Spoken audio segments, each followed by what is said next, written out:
Well, good afternoon and welcome to today's information session on the city's guideline for the 2024 cafe season. I'm Poulumi Sen. I'm a project manager for the city's planning department, and I'm sure as most of you on the call already are aware, the revocable street privilege permitting process for the cafes was implemented in 2019, which essentially simplified the cafe renewal application process. But all of that effort was paused with the pandemic in 2019, 2020, and we found ourselves in a rather unusual situation, and we've all adapted to it since. Now, this cafe manual is an effort to revisit that simplified process. The city's retained a brilliant team. You have Jeanette on the call, who's helped us put together this comprehensive resource for businesses. It provides clarity to the rules and regulations. It's visually rich and has lots of graphics, and you'll see that it's easy to infer guide, which will walk you through how to design your cafe. And a lot of thought and attention has been put to balancing the needs of all users of the public space.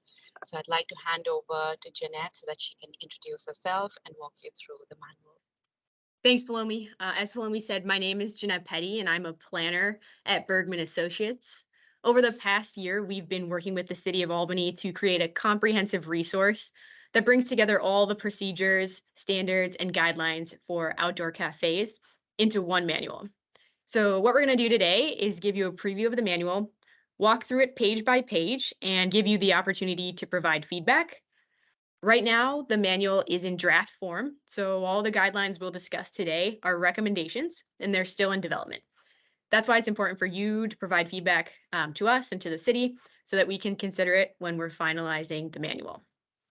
So if you do have a comment or question or any other feedback, we encourage you to use the Q&A feature. There should be a Q&A button at the top of your screen that will allow you to type in your questions.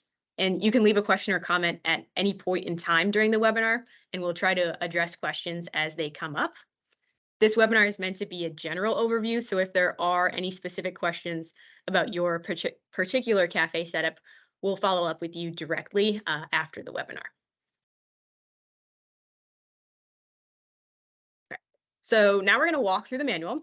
The first page provides some background about the manual, as well as a table of contents. Really, the impetus, as Palomi mentioned, for creating this manual was to streamline and formalize the temporary outdoor dining regulations that came out of the COVID-19 pandemic in 2020. The manual also aggregates all the regulations from the Unified Sustainable Development Ordinance, which was created in 2017, as well as the Revocable Sidewalk Privilege Permit that's been in use since 2019 into one place, so that you really only have to reference this manual to figure out how to design, permit, and then operate an outdoor cafe. The manual is set up as a step-by-step guide that walks you through the process. I'm assuming a lot of you have already gone through this process before, so the information we'll talk about today will be mostly review. But for any new applicants, this manual provides you with an A to Z on how to get started with operating and permitting an outdoor cafe.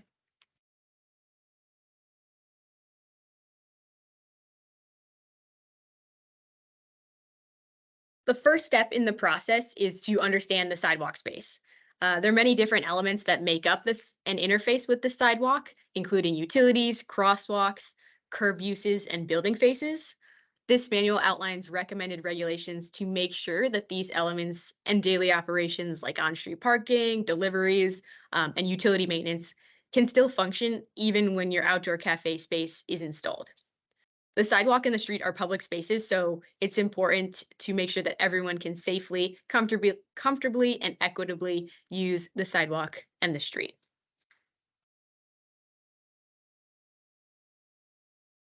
The next step is to determine your eligibility. So outdoor cafes are permitted in most zoning districts in the city of Albany, including most residential districts, all mixed-use districts, and all special purpose districts. Outdoor cafes are not permitted in the R1L low density and the R1M medium density residential districts. Another important thing to note here is that if your cafe is located in a historic district, you should take special care to ensure that things like tables and chairs and other furnishings either one, fit in with the historic character of the district, or two, have a clean contemporary style that doesn't outcompete the surrounding context. And if you need help identifying your zoning district or whether your is located in a historic district, the City of Albany has an online interactive map that you can reference.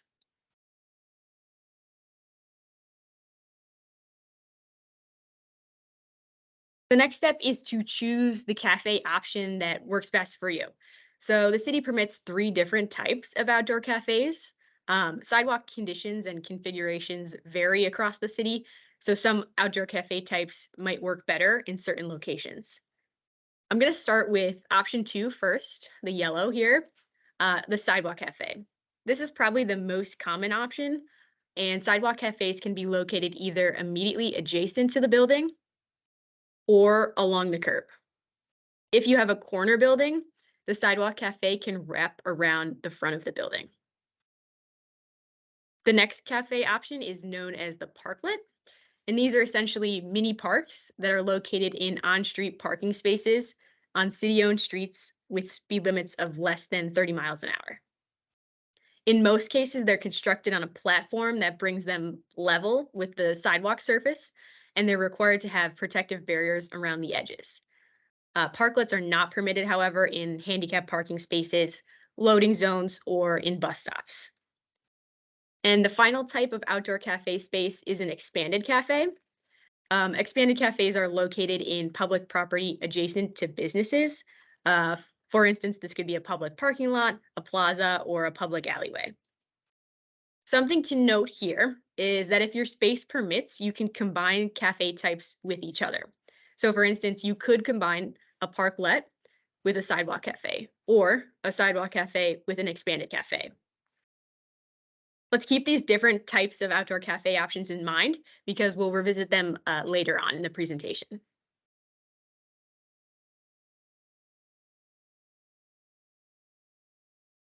So the next step is to look at the sidewalk space in front of your business and identify street fixtures and utilities. The city is considering required distances around certain fixtures like utility poles, hydrants, bike racks, and other above ground fixtures to make sure that they can still be used and maintained and are not in the way of where people will walk once your sidewalk or outdoor cafe is installed.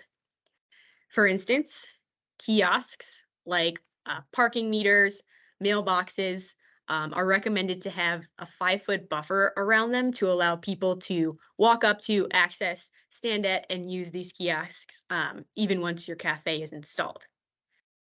Other recommended buffer distances are shown on this image, but I won't walk through each of them. The important takeaway here is that no portion or element of your cafe should be located within or overlap with these buffers.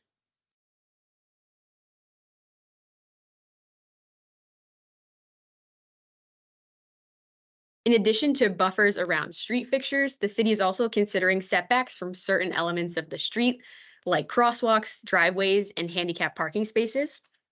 These setbacks are in place to maintain visibility for drivers and to ensure a safe and comfortable experience for outdoor diners. Any area you see shaded in red or hatched in red on this diagram is a proposed clearance area, meaning that no portion or element of your outdoor cafe would be able to be located in these red areas. I'm going to quickly walk through each of these to give you a better understanding of why they're being recommended. But if, as I'm going through these recommendations, you have any thoughts or concerns based on your past experience, please write that in the Q&A so that we can consider it. So there's a 1-foot recommended setback from the inside edge of the curb to make sure that people exiting vehicles from an on-street parking space have enough room to do so without bumping into tables and chairs along the curb. Sewer grates should not be covered by tables, chairs, or any other cafe furnishings in order to make sure that they can still function effectively. There's a recommended 2-foot setback from driveways or alleyways that have vehicular traffic, and this is in order to create a buffer between moving vehicles and outdoor cafes.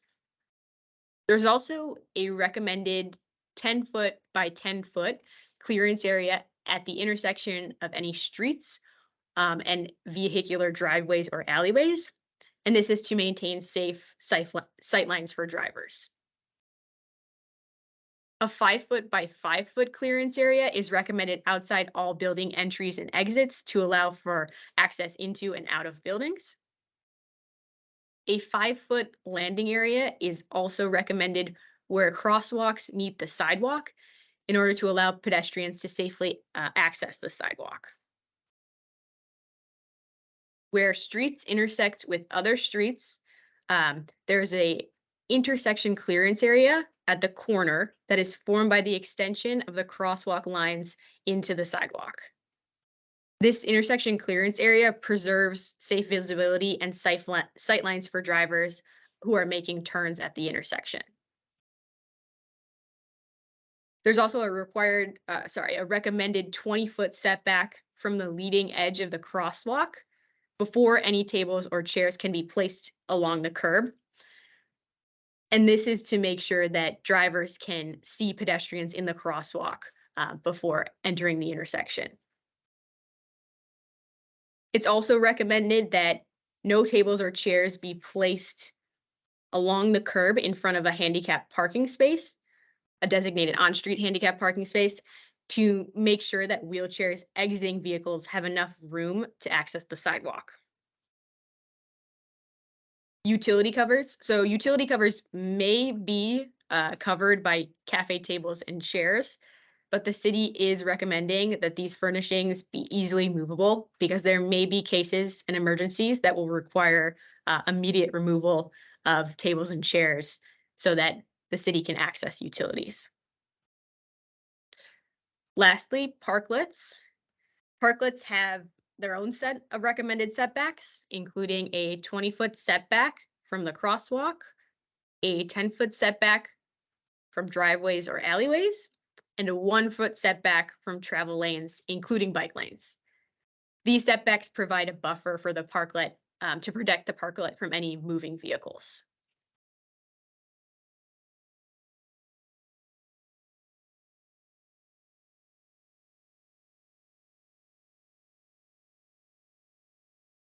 Another important thing, and another really important thing to consider when laying out your outdoor cafe, is providing an adequate clear zone for pedestrian movement along the sidewalk.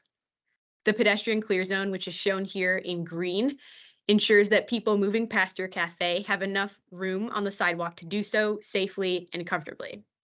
The pedestrian clear zone should be as straight as possible to prevent people from having to zigzag around your cafe.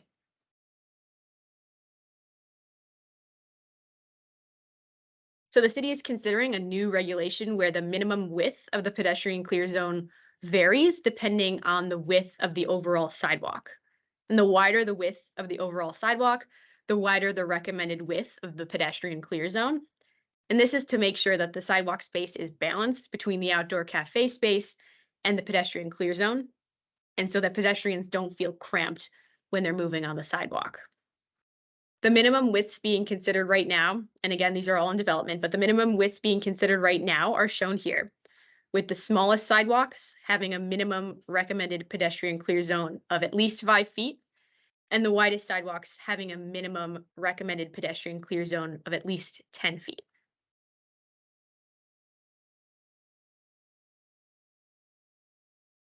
In addition to the pedestrian clear zone itself, it's also important to provide clear, unobstructed connections from the pedestrian clear zone to building entries and exits, and also to crosswalk landings. So all the areas you see shaded here should be kept clear of cafe furnishings like tables and chairs in order to allow for pedestrian movement.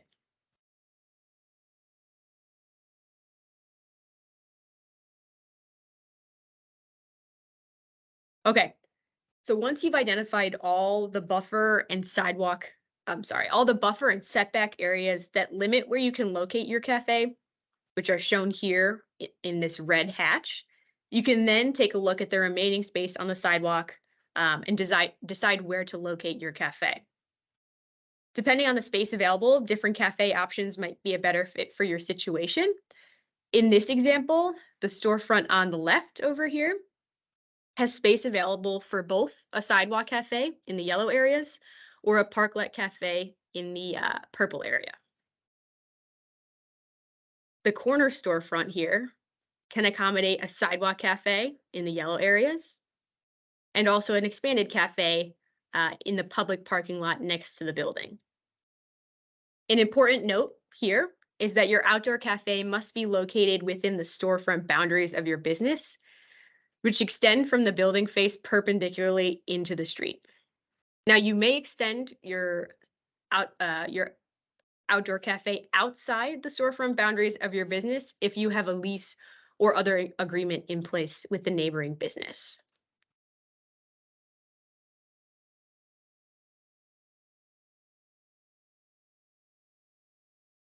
Once you've decided which cafe type works best for you, the layout of your cafe space should follow several basic requirements for safety and accessibility. For sidewalk cafes, edge barriers are recommended to bookend the cafe space. And these barriers provide a visual and physical separation between people moving along the sidewalk and your cafe space. For cafes that serve alcohol, barriers are recommended around the entire perimeter of the cafe, with the exception of an opening for access into the cafe. Any openings into cafes should be a minimum of 3 feet wide in order to allow easy access and exit. Within cafe spaces, there's also a recommended 3-foot service aisle to allow servers and customers to easily move around within the cafe space itself. Another important note here is that all cafe furnishings, even signs, umbrellas, planters, and other decorative elements, should be located in the cafe area itself and should not extend into or overlap with the pedestrian clear zone or any other buffer or clearance areas. This is to prevent tripping hazards and to ensure an unobstructed pedestrian movement on the sidewalk. Several guidelines are also being considered for parklets. They're shown on this slide, but we'll come back to parklets later in this discussion, and I will go over the recommendations for parklets then.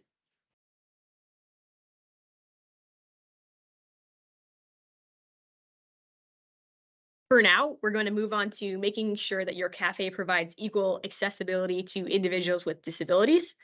This is required by Title III of the Americans with Disabilities Act, more commonly known as ADA.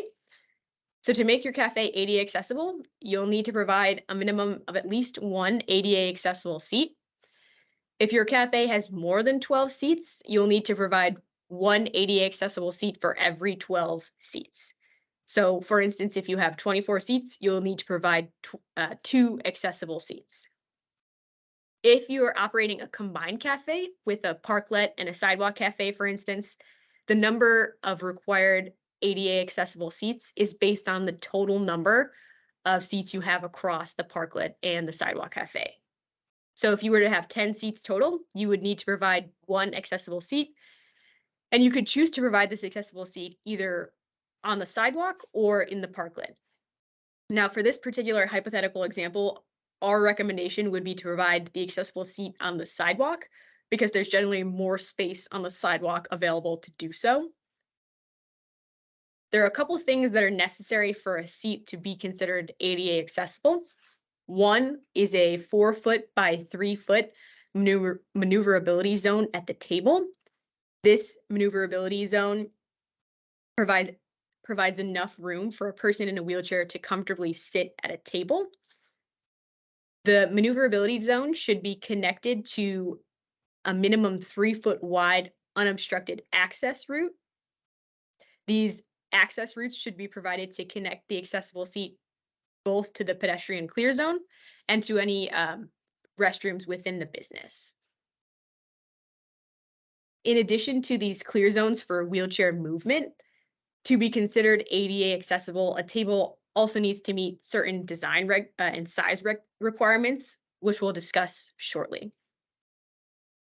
Before we move on, we'll talk about parklets. The requirements for ADA accessible seats and parklets are a little bit different. A 5 foot by 5 foot turning radius zone is recommended to be provided adjacent to the accessible seat in order to allow wheelchairs to completely turn around and exit the parklet back onto the sidewalk. The connection from the sidewalk to the parklet surface should also be flush if your parklet is located on a platform. If the parklet is located at street level, an ADA accessible ramp must be provided down to the street level, and we'll discuss the requirements for ADA ramps shortly as well. As I mentioned earlier, the space constraints on parklets make it a bit harder to incorporate ADA seating into them, so that's why we're recommending that ADA seats be located on the sidewalk instead of on a parklet. Not that it's not doable, but that is our recommendation.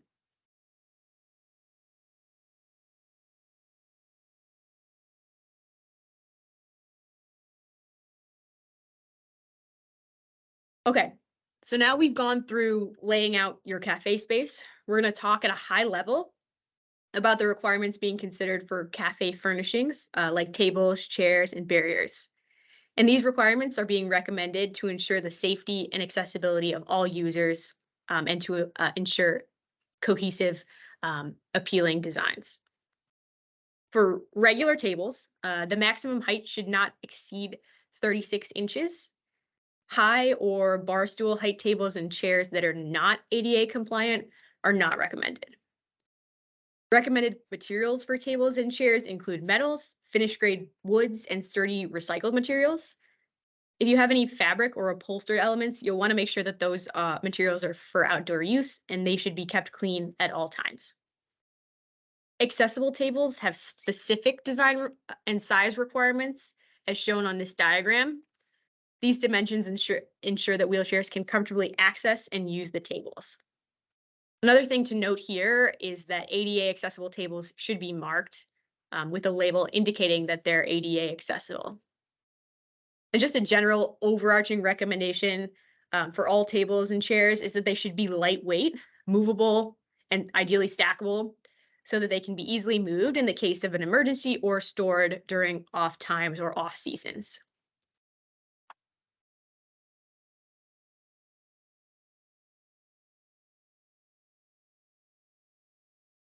Barriers also have several recommendations for size and materials. They should be between 36 inches and 42 inches high, and the lowest point of the barrier should be no more than 6 inches above the ground. This 6-inch maximum is to ensure that people with visual impairments can detect the barrier with canes. The 6-inch maximum also means that barriers like stanchions and rope barriers would not necessarily be recommended. In addition to these height requirements, barriers are also recommended to be located end to end or a maximum of no more than 8 inches apart in order to create the effect of a continuous perimeter around your cafe space. Barriers should be freestanding in order to prevent damage to the sidewalk and to allow for easy removal. Footings should be 1/4 to 1/2 inch thick and should not extend into the pedestrian clear zone in order to prevent creating a trip hazard. For materials, barriers are recommended to be made out of metal, finished wood, or metal framed water resistant textiles, and planters can also be used as barriers. Parklet barriers have specific special recommendations, which we'll discuss later.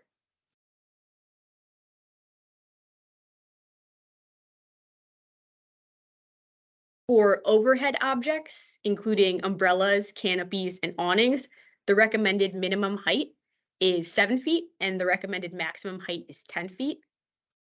Recommended materials are heavy fabric and canvas is preferred. In these overhead objects, it's important that they don't protrude or overhang into the pedestrian clear zone in any way.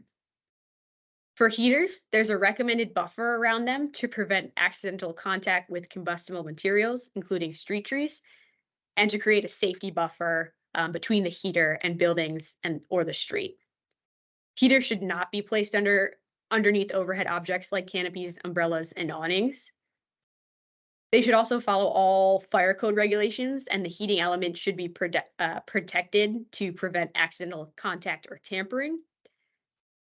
When the establishment is closed, heaters are recommended to be stored inside, and generators are not allowed in outdoor cafe spaces. For signage, the current recommendation is to allow the name and logo of the restaurant on umbrellas, valances, and sandwich style signs, like you see here. Menus and service information is also permitted on sandwich style signs. Logos are not recommended on tables, chairs, barriers, or other cafe furnishings.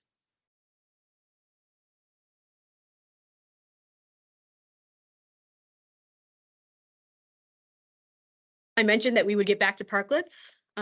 So right now, the current recommendations for parklets limits them to a maximum width of 8 feet, which is the width of an on-street parking space, and a maximum length of 40 feet, which is equivalent to the length of two on-street parking spaces. And this two-space maximum is in place to ensure sufficient availability of usable on-street parking. The parklet should be bookended by wheel stops placed 3 feet from the edge of the parklet. And this is to provide a safety buffer from cars that park in on-street parking spaces next to the parklet. Parklet barriers should be installed on all sides of the parklet and should have a maximum height between 36 inches to 42 inches above the height of the street. They should also have a minimum width of at least 18 inches. Parklet barriers should be heavy, and the preference is for them to be filled with water or sand. The Department of Traffic is still in the process of developing requirements for crash resistance and impact rating, but these requirements will be designed to ensure that parklet barriers are sturdy and that they can protect parklet users in the case that a vehicle accidentally contacts the parklet. It's recommended that in most cases, parklets be constructed on freestanding platforms. The surface of the platform should be level with the surface of the adjacent sidewalk. A grade change of any more than a quarter inch between the sidewalk and the parklet platform would need a ramp as required by ADA. If your parklet is located on a platform, there will also be a required 6 inch by 6 inch open area provided along the curb for the length of the parklet to allow for drainage.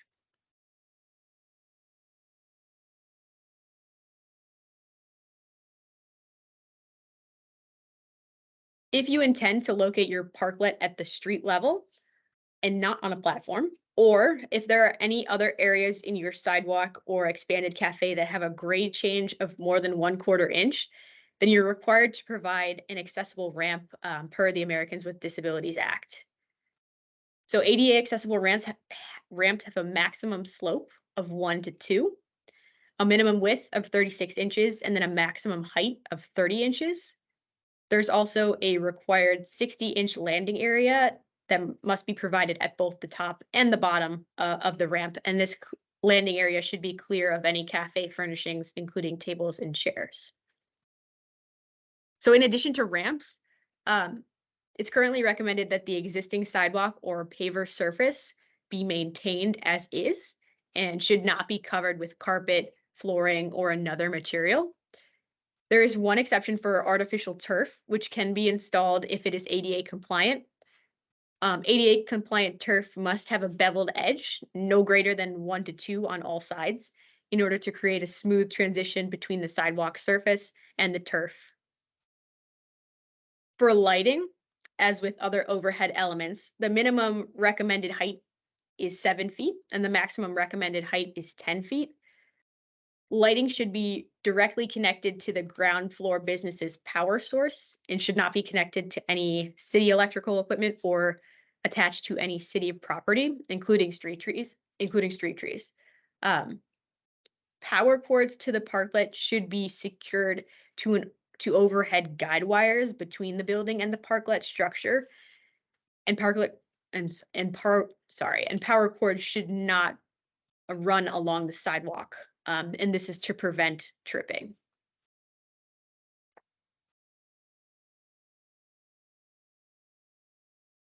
So the final element of the manual is a step-by-step guide on how to apply for a permit and then operate your outdoor cafe.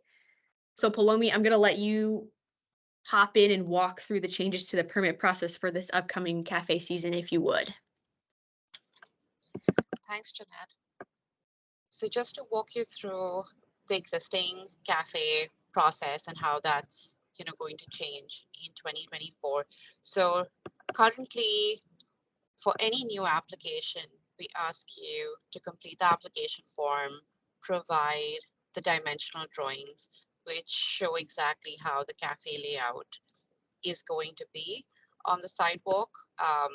And then we also require you to pay an application fee and submit a liability insurance.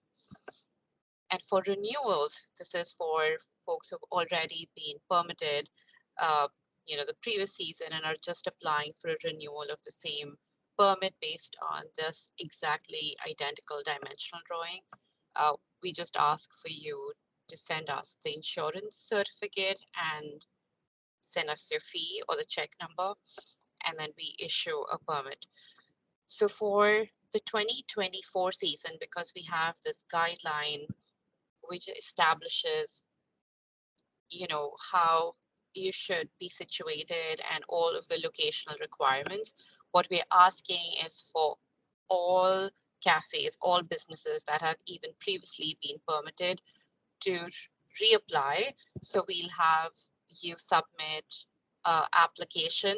It'll be online, um, primarily because the city is looking into an online application portal, and all development applications and all permitting processes we're hoping can be completely paperless and the transactions can be, you know, online going forward.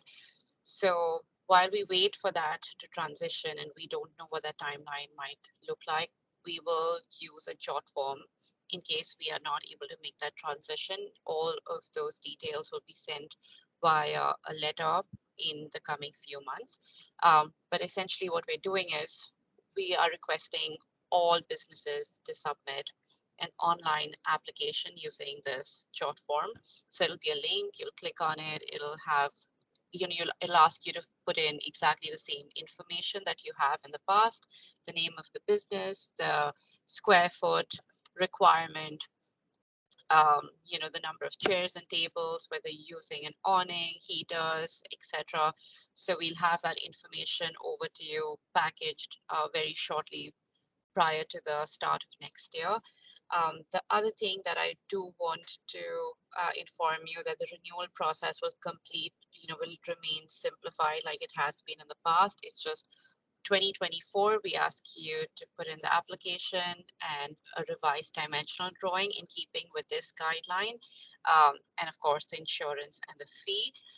The renewal for 2025 onwards will be just as simple. It'll be online. You'll go in, click on a renewal application, acknowledge that the dimensional drawing is identical to what was submitted in 2024. You'll submit your fee, and we're hoping that we'll have the provision for you to be able to process the fee online as well. Um, so we'll continue to keep that simplified process, and hopefully it'll be a very smooth transition to the online platform. And lastly, I just want to touch on the fee schedule. So the fee schedule that the city had was a little bit inconsistent for cafes requiring to use different square feet of the sidewalk space. So we deep dived into that, and we want to, improve that process. So the fee schedule that we would like to put in place for 2024 onwards is $1 per square feet. This is primarily to remove any inconsistencies because there were some cafes that were paying above of $2 per square feet, some that were paying 50 cents per square feet. So we just want to make it an equalizer. And we're happy to, take any comments and questions, concerns, and, if you have any feedback, please feel free to write to us. This is a document that is work in process. We hope to have it complete and available for public consumption by end of next week or the early week after. But please feel free to reach us with any concerns that you have. It's a living document, like Jeanette had mentioned, and we'll make improvements and listen to it, listen to all of the concerns that you have through the next year, but just keeping in mind that the guidelines established in this manual that Jeanette took you through is what will be guiding the 2024 cafe season. So, Jeanette, I'll hand it back to you. Yeah, thanks, Palomi. So just a couple other general operational requirements that you probably already know, but permits will be required to be displayed in a visible location from the street. Cafe owners are responsible for maintaining, keeping clean, and keeping cafe areas clear of snow and leaves. Proposed in-ground improvements, including permanent barriers and things like painting the sidewalk, will require additional discussion with city staff prior to approval. Alcohol service is permitted in cafe spaces compliant with all New York State Liquor Authority laws. And the city is also considering several options for how to secure and store cafe tables, chairs, and other furnishings when the cafe is not in use. So, right now, the city is considering allowing furnishings to be either stacked within the outdoor cafe space when not in use, or chained together or to some kind of weight to prevent removal. Items that are likely to blow over or be vandalized, like signs, umbrellas, and heaters, are recommended to be brought inside at the end of each day. So at this point, we've made it through the manual. I encourage you to use the Q&A feature to share any thoughts about any of the recommendations we've discussed today, or any lessons learned from your own experiences. And while we wait for more questions to come in, I'll quickly outline the next steps in the process. Palomi already touched on this, but the city will be considering all feedback received and will make provisions to the guidelines in the draft manual. And then the manual will shortly be released to the public. This manual will be piloted during the upcoming cafe season, and the city will continue to listen to feedback throughout the upcoming year. So that concludes our informational webinar for today. Palomi, I'll open it up to you for any final remarks, and I thank you all for listening. Thank you, Jeanette. I think this manual is really going to be beneficial to all the businesses. It's all the information located in one, document, and so I really hope that the businesses can make the most of this. And please feel free to reach us with any concerns and comments that you have. We're hoping to have this finalized soon. So, we'll be here if you want to reach us at any point in time. Our email address is dpd@albanyny.gov. So please feel free to write to us or call us on 518-694-3986, and we'll be here waiting to get all of your comments, feedbacks, and then compiling it to have a more cohesive document that works for everybody. So with that, thank you, Jeanette, and I think we can close the webinar. Thank you.